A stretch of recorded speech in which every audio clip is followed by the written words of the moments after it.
Welcome back, Wall 414 fans, to another Commander deck profile. In this one, we're going over my Marcus Mutant Mayor Simic deck. And when I played this deck for the first time, I got a very good compliment from one of my friends on it. He said, I figured you just have a Simic value pile, but I was surprised that your deck wasn't that. And during that game, I had ramped about 8 million lands and drawn about 8 million cards. So it definitely is a Simic value pile. But it doesn't seem like that because it has a very clear goal, and I think it uses the correct Simic value cards to achieve that goal.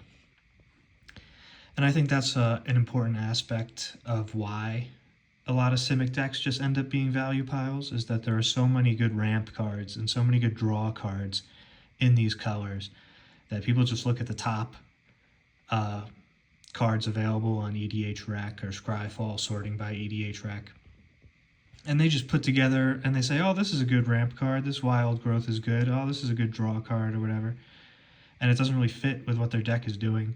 So I've very intentionally figured out my ramp and card draw and put them together specifically for this Marcus Mutant Mayor deck. So let's read him. He's 5 mana, 3 in Simic, legendary creature Mutant Advisor. He has Vigilance and Trample, and is a 4/4, so pretty significant body. And it says, whenever a creature you control deals combat damage to a player, draw a card if it had a +1/+1 counter on it. If it doesn't, put a +1 counter, +1/+1 counter on it.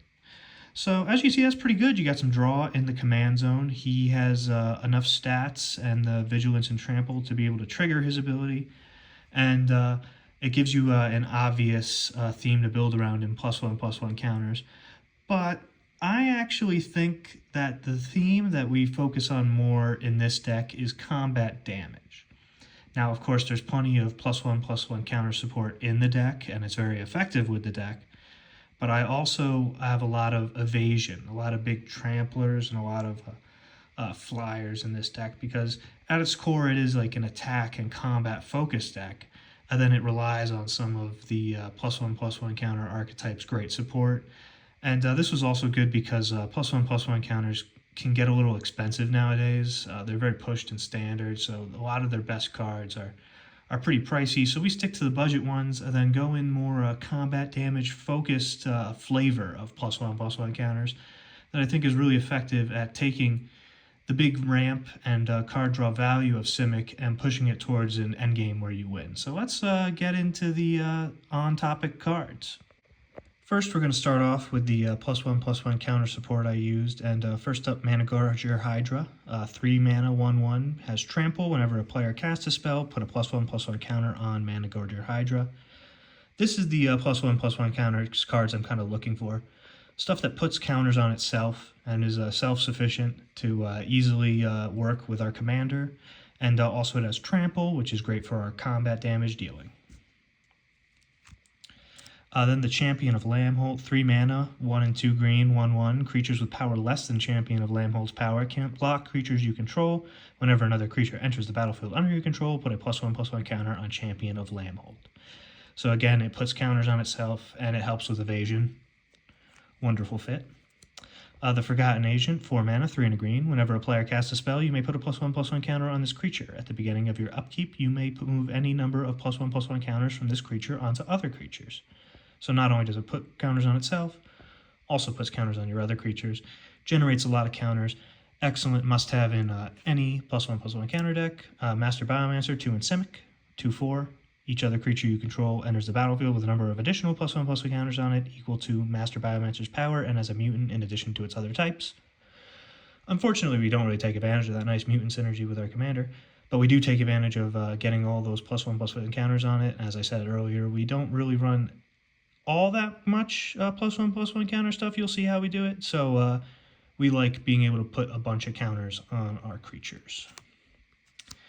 Renata, Call to the Hunt, 4 mana, 2 and 2 green. Its power is equal to your devotion to green. That actually, we have a fair few amount of green mana pips. And each other creature you control enters the battlefield with an additional +1/+1 counter on it. And yeah, just same thing as Master Biomancer. Nice to put some more counters. Lily Bowen, Raging Grandma, 4 mana, 3 and a green. Nice to get some New Vegas flavor in here. It's a 0/0 with vigilance, but it enters with 2+1/+1 counters on it, and at the beginning of your upkeep, it doubles the number of +1/+1 counters on it if its power is 16 or less. After that, you have to remove all the counters but one, and you gain 1 life for each counter removed. But I think that this is really works well with our commander, because we like things that enter the battlefield with counters on it, plus great New Vegas synergy. Then we got the Loyal Guardian, 5 mana, 4 and a green, trample. Lieutenant, at the beginning of combat on your turn, if you control your commander, put a +1/+1 counter on each creature you control. He's a 4/4. This is really good to slam down once you have Marcus on the battlefield and a bunch of evasive creatures that don't have counters on them yet. Helps you draw a lot of cards. Also has trample himself and counters, and he puts the counters on himself, so also works just on his own. Just a fantastic card. Colonian Hydra, 5 mana, 3 and 2 green, 0/0 trample, but it enters with 4 +1/+1 counters on it, and when it attacks, double the number of +1/+1 counters on each creature you control. Kind of like Lily Bowen, but way better. This one can get out of hand pretty quickly. Defiler of Vigor, I really like this one, 5 mana, 3 and 2 green. It's a 6/6 with trample. Once again, you'll notice we got a lot of trample, a lot of big fellas in here. And as an additional cost to cast green permanent spells, of which you run a lot, you may pay 2 life, and those spells cost green mana less to cast. And whenever you cast a green permanent spell, put a +1/+1 counter on each creature you control. Spreads counters, has trample, and also even ramps us a little. This guy is fantastic. Prime Speaker, Zagana, this card's fantastic as well. 6 mana, 2 green, and 2 blue. It's a 1/1. Prime Speaker Zagana enters the battlefield with X +1/+1 counters on it, where X is the greatest power among other creatures you control. When Prime Speaker Zagana enters the battlefield, draw cards equal to its power. So yeah, this one's really good because it puts counters on itself, synergizing with our commander. We also run a lot of big guys that get boosted up with +1/+1 counters on it, so you're drawing tons of cards with this guy. Great burst draw, just a fantastic card, super powerful.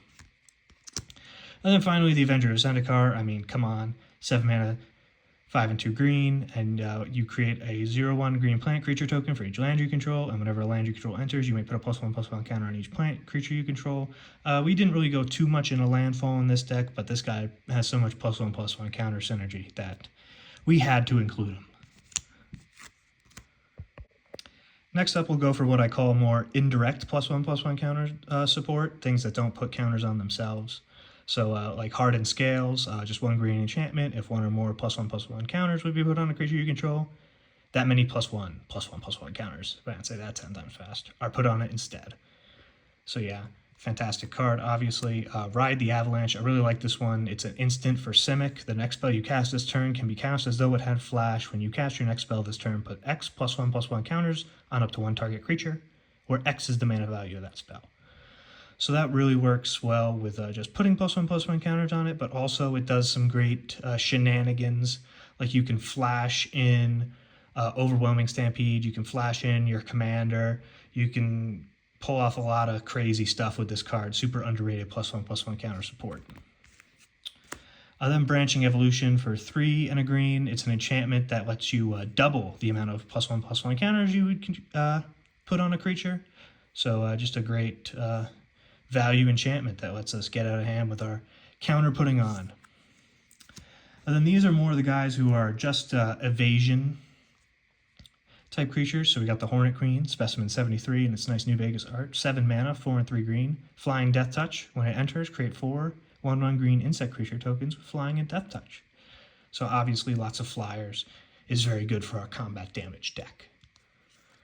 Then we got the Overwhelming Stampede I mentioned earlier, 5 mana, 3 and 2 green, and creatures you control gain trample and get +X/+X, where X is the greatest power among creatures you control. You don't always need to cast this for the win with this deck because you can get so much draw and value, even casting this with a few creatures if your commander is out. Similar with Thunderfoot Baloth, 6 mana, 4 and 2 green, 5/5 trample, and has Lieutenant. When you control your commander, it gets +2/+2, and everyone else gets +2/+2 in trample. So great little buff and trample for our combat damage deck.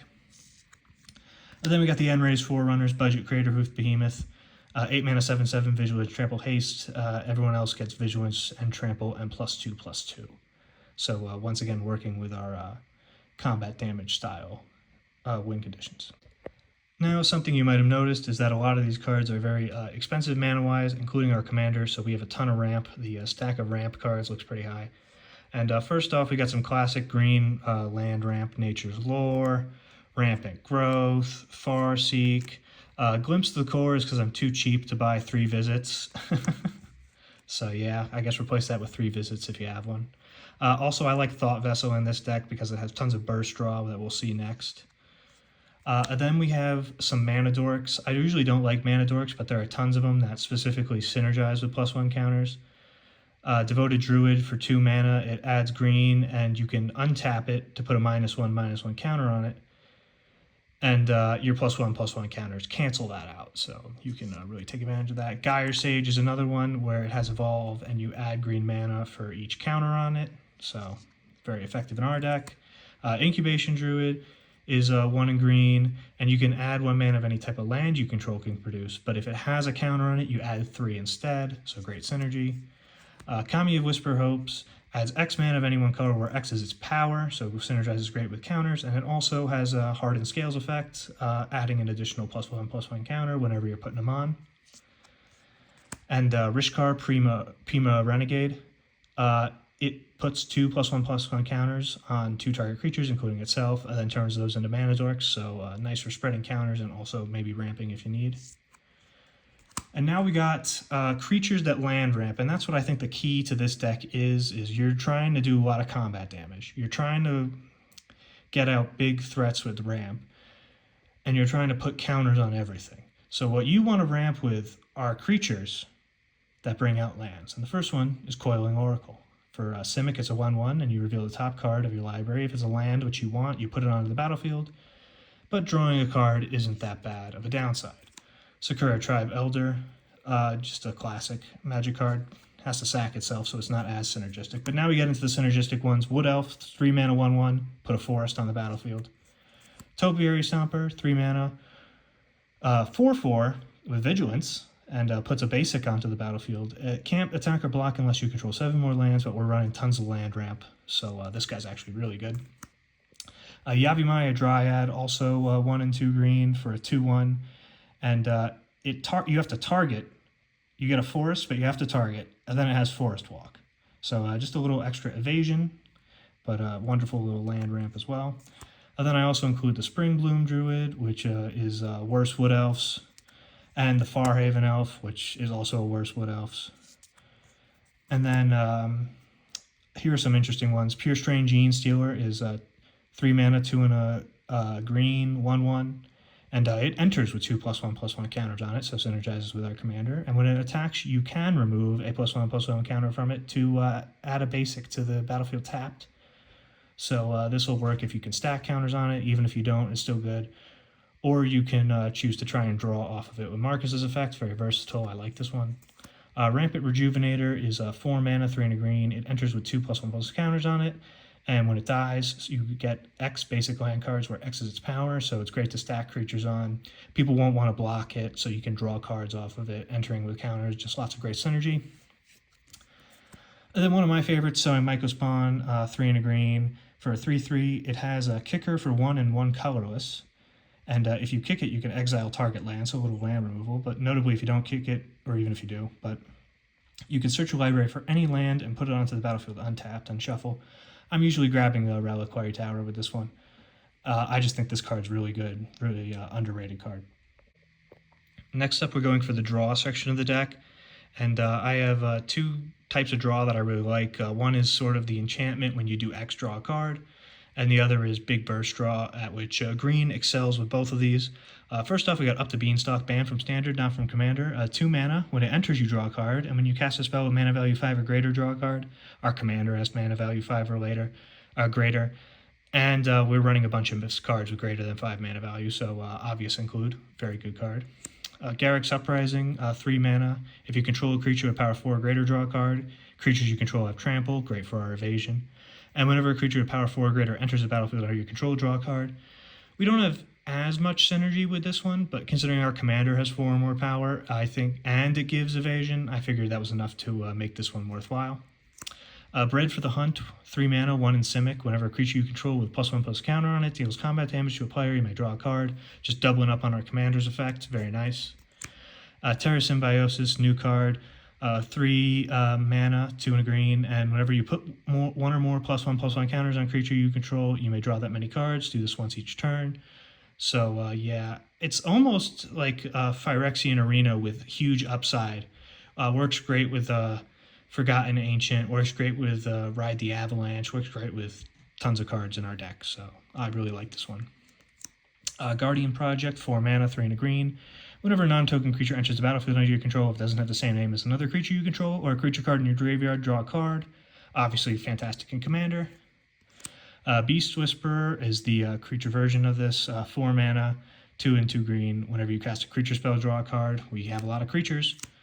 Soul Harvest, 6 mana version, 4 and 2 green, 6/6, has trample, so even additional synergy on that. And whenever another non-token creature enters the battlefield under your control, you may draw a card.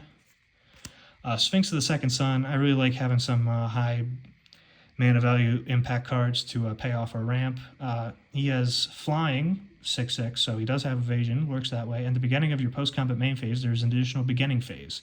So you'll untap, upkeep, and draw after your combat. That's really good for us because we're tapping to attack often, and we're getting so many lands out there that untapping them all really, really helps us out and lets us get a ton of value. So I really like that one. It's a lot of mana to cast, though. Then we got the Burst Draw, Return of the Wild Speaker. Classic, we get some pretty high powers. Garruk Primal Hunter, it's sorcery speed in a way because it's a planeswalker, but I still think it's good enough to run. Draw cards equal to greatest power. And then Rishkar's Expertise is a 6 mana sorcery, draw cards equal to greatest power, but then you get to cast a spell with mana value 5 or less. So there's the draw. Up next is our interaction, and in Simic, we're kind of setting the tone with our ramp and card draw, so I focused more on protection than removal. And that's pretty much better off for these colors anyway. And first off, we got Arcane Denial. I am an Arcane Denial enjoyer. It's probably one of my first things I put in my blue decks.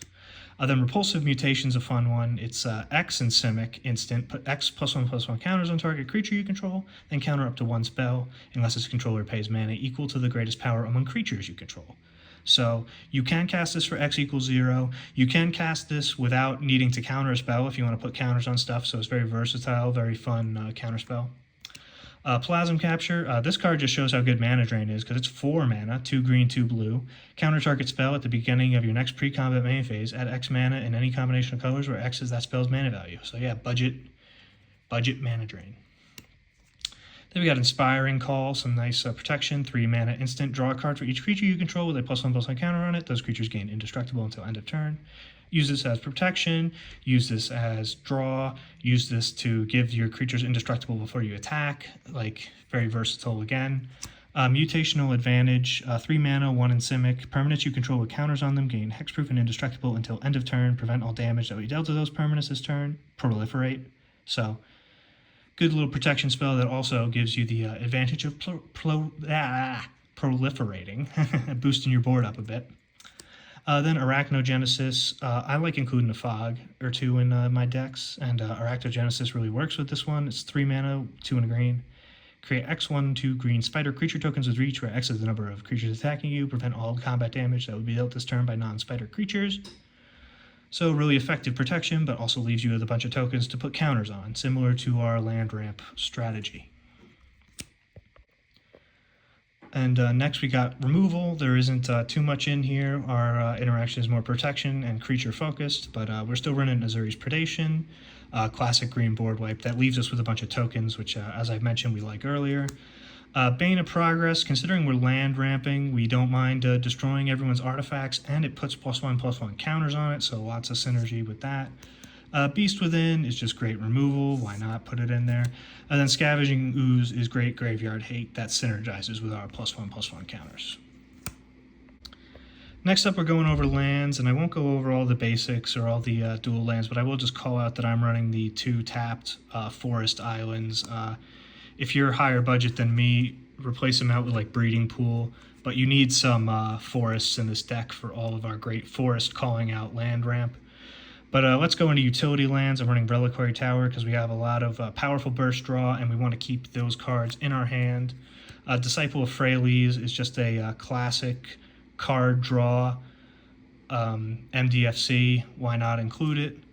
Lorien Revealed, another classic card draw, fake MDFC, but with the island cycling, it basically is. Then Hydroelectric Specimen, and oh, where is my other one? I didn't order it right. And Jawari Disruption. Those are my two MDFC counter spells as well, just to get a few extra counter spells in the deck and a little extra card draw in the deck off of MDFCs. Then we're running Inkmoth Nexus and Blinkmoth Nexus. I had some good pulls from Edge of Eternities, as you can see. But yeah, these lands both turn into 1/1 flying artifact creatures, which synergize well with our commander's combat damage. You can maybe get a nice little Inkmoth Nexus infect kill if you use a couple of our burst +1/+1 counter cards, but really they're just there to get a little extra value and card draw off of the lands.